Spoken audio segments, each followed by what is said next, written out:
Hey guys, welcome back to today's video. Today is Wednesday, May 26th, 2021, and today we're going to be taking a look at Stephanie Murphy, a representative from the state of Florida, who is saying that she will not be running in statewide office either for the governorship or for the Senate election against Ron DeSantis, of course, in the governorship, or in the Senate election against Marco Rubio. Now, this is an announcement that definitely took some people by surprise. I think that the announcement means that the Democratic primary field is starting to be cleared for Representative Val Demings. And Val Demings actually didn't necessarily announce herself that she is going to be running for Senate, but we found out through sources that are close to her in her office that she is gearing up a bid against Senator Marco Rubio. And the reason why her name is very recognizable, I will say, if you've watched my channel, is because she was a top name for the vice presidency under President Biden. In August of 2020, we didn't necessarily know for sure that Vice President, or at the time, Senator Kamala Harris would be the VP nominee. Val Demings was certainly up there, and she offered just the same type of broad appeal and, I guess, counteract of the traditional and the expectation of the Democratic Party being an old white man versus a young black woman. And I think that Val Demings, in at least comparatively young, I will say, but for Val Demings, I think that she would have been possibly a strong vice presidential candidate. But when she was not chosen, the media stopped covering her too intently. And her, I guess, branding went from becoming the next vice president to becoming the next senator from the state of Florida. And that's exactly what we're seeing happen now. Val Demings seems to be sending out these notices to the media, not herself, but through people close to her campaign, largely to gauge a reaction and to see how others will respond to such a move. And that's exactly what's happening here with Stephanie Murphy. Her passing up this opportunity to run against Marco Rubio isn't something that you might have necessarily expected looking at some of her recent comments. I mean, she's been very critical of Marco Rubio and Ron DeSantis, and you might have expected her to announce a bid for Senate in 2022. But the reality of the situation is, and she acknowledges this, that a Democratic primary where you would be seeing millions spent attacking each other, referring to other Democrats, instead of using millions to build the infrastructure we need desperately to win, this primary, she knew, would be very, very brutal between Val Demings, Stephanie Murphy, and potentially even Alan Grayson, who looks like he's running in the state of Florida. So removing yourself from the race adds in this consolidation behind one candidate, or sort of propping up the Democratic primary as a primary that should not be contested. When you are a major potential name that could run for Senate, and you're saying, I want to remove myself for the sake of the primary, that sort of tells all these other potential names, such as Nikki Fried, Gwen Graham, and the rest, that they should not run either. If one of the more major names, Stephanie Murphy being a pretty recognizable one, I should say, if one of the more recognizable names, possibly one of the most recognizable names, says, I'm not running for the sake of this Senate seat, rather than spending millions on attacking each other, why not funnel that millions into spending on the state, into infrastructure, the same way Stacey Abrams did and the Democratic Party did in Georgia? I think that's what Stephanie Murphy is trying to get at. And this is the clearing of the field, the thing that we expected to see, but is a good sign for the Democratic Party, at least in Florida. Now, I'm not going to say that this move from Stephanie Murphy all of a sudden puts Val Demings in a considerably better position, but a non-contested primary, or a very slightly contested Democratic primary, does prove to be better than a very brutal one where you're sort of angering your own electorate. You know, brutal primaries usually end up in the eventual nominee losing the election, at least in close races. For instance, if this primary race was between Val Demings and Stephanie Murphy received 40% of the vote, let's say maybe 5 to 10% of that 40% decided, I no longer want to vote for the eventual Democratic nominee, that can make up a very small amount of the electorate, but hold a very large impact. In 2018, in the Senate elections, Rick Scott defeated Bill Nelson by 0.2%. Very little numbers, very few voters. That all matters. The sheer amount of votes that the Democratic Party can receive really does matter. Because in the Florida Senate race, Rick Scott was elected to a 6-year Senate term, despite winning by 11 or 10,000 votes, actually, out of over 8 million cast. Out of 8 million cast, 11,000 or 10,000, I don't know why I keep saying 11,000, 10,000 made all the difference. And it's quite interesting. And this is what Stephanie Murphy, I think, is really trying to avoid. Because the Democratic Party hasn't had much luck in Florida over recent elections. Their largest margin of victory was in 2008, which was 2.8%, defeated by Donald Trump with a 3.4% margin in 2020. In 2012, Obama barely won the state by 0.8%. In 2016, the state went to President Trump by 1.2%. At the time, businessman Trump. And looking at the election results, though, the only time Florida voted blue was under President Obama. And even then, it wasn't by a large margin. 2020, the state actually shifted towards the right. And if you're looking at the shift from 2016 in Miami-Dade County, you're looking at a county that caught 22 points more Republican. When you're looking at Osceola County, you're looking at an 11-point shift towards the Republicans. When you're looking at Hendry County, a 9-point shift. Broward County, a 5-point shift. Significant shifts towards the right that drove the entire state even more rightward than how they voted in 2016, despite almost every other state and every other swing state doing the exact opposite. I think Nevada might be the only other exception, but even then, it was an incremental gain. Not a significant one like this, in which Donald Trump doubled his margin of victory. So, all in all, what we're looking at here is a very interesting Senate race where the Democratic Party is going to truly try to take down Marco Rubio. In 2016, Marco Rubio won this Senate race by 7.7%. In 2010, he won it by a very much, larger margin, won by around 20 points, but that was largely because Charlie Crist served as much of a spoiler in this Senate race. If you're looking at the numbers here, if you add up the Democratic vote plus the Charlie Crist vote as an independent, either candidate, if they had the combined vote share, would have won this Senate race. This Senator Marco Rubio probably would have been avoidable for at least 6 years. And at the end of the day, it was because of Charlie Crist deciding to switch parties and enter into this race as an independent that Democrats and himself lost this Senate race to Marco Rubio.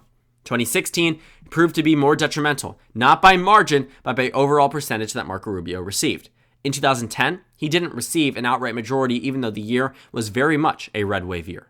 In 2016, however, Marco Rubio absolutely did. Marco Rubio won the state by 7.7%, on the same ballot that Donald Trump won in 2016 by 1.2%. You're talking about an outperformance of 6.5%. That's absolutely astounding. That's phenomenal for Marco Rubio. And that's because he was popular back in 2016. And his favorability rating does hold a little bit strong today.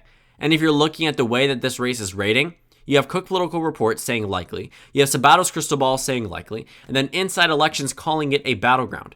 Well, amongst the hypothetical polling data between a generic Democrat and between Stephanie Murphy, who just announced that she's not going to run, and other Democrats, Marco Rubio seems to be doing well.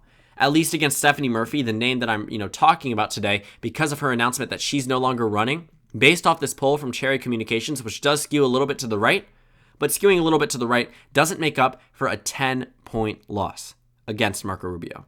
And considering he won by 8 points last time, if 2022 ends up being that red wave year like Republicans really want it to be, it's actually possible that Marco Rubio wins by a pretty considerable amount. Maybe not necessarily 10 points, but who knows at this point. And looking at our Democratic Party list here, Val Demings seems to be the strongest one, at least in the announcement pending and the declared. Amongst the potential, some people are trying to make the case for Nikki Fried, considering that she is the only current statewide official from the Democratic Party. Some people are saying Gwen Graham. And also Gwen Graham's 2018 governor bid, I think, really highlights why contested primaries and exceptionally close ones can alter the outcome of an eventual election. Because in 2018, the Florida governor's race was also lost by Democrats by a very narrow amount. In 2016, we saw 2018, we saw Rick Scott defeat Bill Nelson by 0.2%. In the governor election, it was by 0.4%. Exceptionally close. 20,000 votes across the state out of over 8 million cast in the governor's election. I mean, it's quite interesting to see how narrowly Ron DeSantis was elected and how he's still continuously propped up as this electoral juggernaut in Florida. And while that does hold true today because of his popularity, he didn't always start out that way. He almost lost in 2018. But what happened in that Democratic primary? Well, Gwen Graham is actually the daughter of the former governor in the state, Bob Graham, and she was the frontrunner for the largest point in time. Look at her endorsements. Received the endorsements from establishment Democrats. You saw Steny Hoyer. You saw Kirsten Gillibrand. You saw, other people that are well known within the Democratic Party. Howard Dean. You had other people holding their, impact on the race. If you look at the endorsements that we saw, Andrew Gillum receive, I don't even think that there was that many. Considering the fact that he was someone who was relatively supposed to be unknown, he only led in polls twice. He didn't win by a lot. He defeated Gwen Graham by around 3 points. But the contested primary itself could potentially have led to the loss. And, that's not at the fault of Andrew Gillum. That's not at the fault of Gwen Graham. It's just the fact is Andrew Gillum was the more progressive candidate, and that might have pushed away some of the more conservative voters on the Democratic side in Florida. Made them not necessarily want to vote in this race. Do I know for sure Andrew Gillum would have won had he got those voters? I don't. But I think that it's interesting to point out because Florida is very much a centrist Democratic state. It's not a progressive state by a mile. Even those Democratic voters here, many of them approve of Governor Ron DeSantis on the issue of COVID-19, despite him being much more open in terms of the state relative to even some other Republican governors and relative to every other Democratic governor. So Andrew Gillum, I will say that, I don't know for sure he would have won had he received some of these votes, but a contested primary at no fault of the candidates, just, more so the fault of the fact that people are very divisive in primaries, could have impacted the outcome of the race. And that's what Stephanie Murphy is really trying to prevent. And the 2018 governor election, I think, is a perfect example because it was absolutely a winnable race, but Ron DeSantis pulled ahead. But I do have to ask if Gwen Graham or Andrew Gillum ran unopposed, and if there wasn't that amount of money or that upset in the primary, and people had been, understanding who that nominee was going to be from the beginning, would the Democrats have won? We don't know for sure, but there always is that speculation. There is always that possibility because that's what typically happens. When you don't have people running against you and the primary isn't competitive, it seems as if the voters already have a clear choice of who they want to be. But if voters can't even pick amongst their own amongst their own base, amongst their own Democratic Party or Republican Party, it makes it more difficult to plead the case to the general public, voters that weren't necessarily voting for you to begin with or weren't too inclined to vote for you to begin with, to vote for you. If you're a Democrat here and you're coming from a primary where you won with 34% of the vote, trying to convince the remaining 67% of that party, in addition to 50% of the electorate, to back your side, it's going to be difficult. And while Andrew Gillum came very, very close, it does beg the question, would things have been different had the primary not been contested? So for right now, we haven't seen an official announcement from Val Demings, but I do think that we can expect it sometime in the future. It looks as if Stephanie Murphy is going to pass on the bid as well, because it says here that she is going to seek re-election in her seat in the House. So that's something that I will say that the Democratic Party isn't going to be able to field her for the 2022 governor election or the 2022 Senate election. I mean, it makes sense for the Senate. And if you're looking at her congressional district, let's go ahead and see if we can find it here. Looking amongst the Democrats, I'm not entirely sure which region she was from, but we should be able to find it in just a moment. But all in all, she, I believe, does not come from necessarily that competitive of a district, if I was to say so myself. Let me go ahead and just try to find it myself because I don't want to waste any more of your time. See if we can find it here. Stephanie Murphy. So she comes from the 7th district. I mean, she won by double digits in a year where President Trump was able to drive the state to the right.